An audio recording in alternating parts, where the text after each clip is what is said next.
Well, that's nice. She thinks I have fans. I guess that's good. But now listen, not only don't I condone death or any kind of threats against anyone, especially since I get dozens of them a week myself. This afternoon, she wrote, "You weren't joking. You hide your misogyny and your racism behind your jokes on ABC. This was a dog whistle to the violent left to assault me or worse." And you're misspelled "you're," of course. Keep wearing a mask. Well, Senator Cruz replied to this. That was not written to him. Bizarre. 535 members of Congress can attend the State of the Union without wearing masks. Still not good enough for Hollywood. A joke walks into a bar. The bartender says, "We don't serve your kind here." The joke replies, "That's okay, I'll just call the police." Sounds absurd, right? Well, welcome to the reality of American politics in 2023. Before we move on, I'd like to ask you a small favor. If you appreciate this content, please take a second to like this video and subscribe to the channel. Over 98% of you watch the videos without subscribing. It costs you nothing, but it makes a huge difference to us. So, did you click the subscribe button? Great, thank you so much. Now, back to the video. In a move that has comedians everywhere checking their joke books for potential felonies, MTG actually reported Jimmy Kimmel to the police for a punchline. Buckle up, folks. This story is about to get wilder than a presidential debate in a clown car. Imagine a world where jokes are illegal and comedians need a license to laugh. Well, folks, we're not far off. Marjorie Taylor Greene, everyone's favorite conspiracy-loving congresswoman, just made a move that has stand-up comics everywhere sweating bullets. So what happened? Jimmy Kimmel, late-night funny man extraordinaire, cracked a joke about MTG on his show. Now, most politicians would shrug it off or fire back with a zinger of their own, but not our Marjorie. She went full Karen and actually called the cops on Kimmel. That's right, she reported a joke to the police. I guess in her world, the First Amendment comes with a laugh track. Let's break down this comedy crime scene. Kimmel made a crack about MTG's ridiculous claim that some Republican senators were pro-pedophile for supporting Judge Ketanji Brown Jackson. He quipped, "Where's Will Smith when you need him?" A reference to the Oscar slap heard round the world. Harmless, right? Well, not according to MTG, who apparently thought Kimmel was rallying Will Smith to come smack her silly. This afternoon, she wrote, "You weren't joking. You hide your misogyny and your racism behind your jokes on ABC. This was a dog whistle to the violent left to assault me or worse." And you're misspelled "you're," of course. If she's gonna report me to the police, if that's how she wants to play it, I'll report you right back. And I won't go to the police. I'll go to the Justice League. Compute this woman, you may remember, she's the one who endorsed fringe conspiracy theories and repeatedly indicated support for executing prominent Democratic politicians. Now she's dialing 911 because she got made fun of. Now politicians getting roasted is as American as apple pie and questionable election results. But while most take it on the chin, MTG decided to take it to the precinct. It's like she missed the memo that being mocked by comedians is part of the job description for any public figure. But wait, there's more. Enter the orange knight in shining armor, Donald Trump. Instead of telling MTG to grow a thicker skin, he jumped on the outrage bandwagon. Trump called Kimmel a failed comedian and hinted at some sort of leftist comedy conspiracy. Because apparently, in Trump's world, even laughter is part of the deep state. So what's next in this circus? Will we see comedians forced to wear body cams? Joke permits issued by the government? A new branch of law enforcement called the Punchline Police? In the end, what was the joke that got MTG so riled up? Kimmel's Will Smith quip. That's it. A throwaway line referencing a pop culture moment. And it led to a police report. Talk about a punchline with a kick.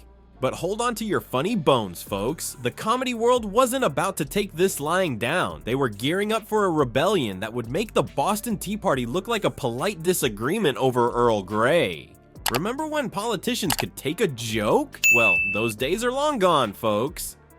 Well, that's nice. She thinks I have fans. I guess that's good. But now listen, not only don't I condone death or any kind of threats against anyone, especially since I get dozens of them a week myself. First, new evidence tonight that we, you, the American people, all of us, we were all lied to. Frankly, we did win this election. We were lied to by Joe Biden. Note to Jimmy Kimmel, not only would Marjorie Taylor Greene's husband make quick work of you, but Rep. MTG herself would make quick work of you. Kimmel would not last too long if he were interested in engaging in unprovoked, terrible violence against this congresswoman. MTG's call to the cops set off a chain reaction that turned the comedy world upside down. But here's the kicker, it might just have backfired in the most spectacular way. As news of MTG's police report spread, comedians across the country didn't cower in fear.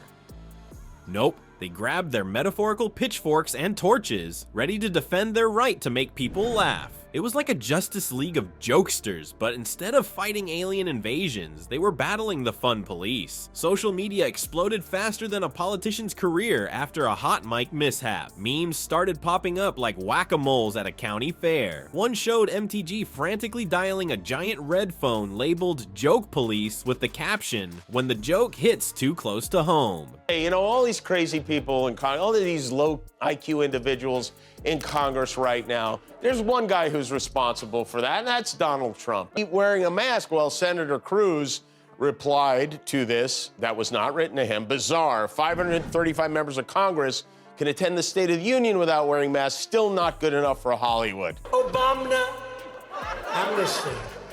Amnesty, Obama, amnesty.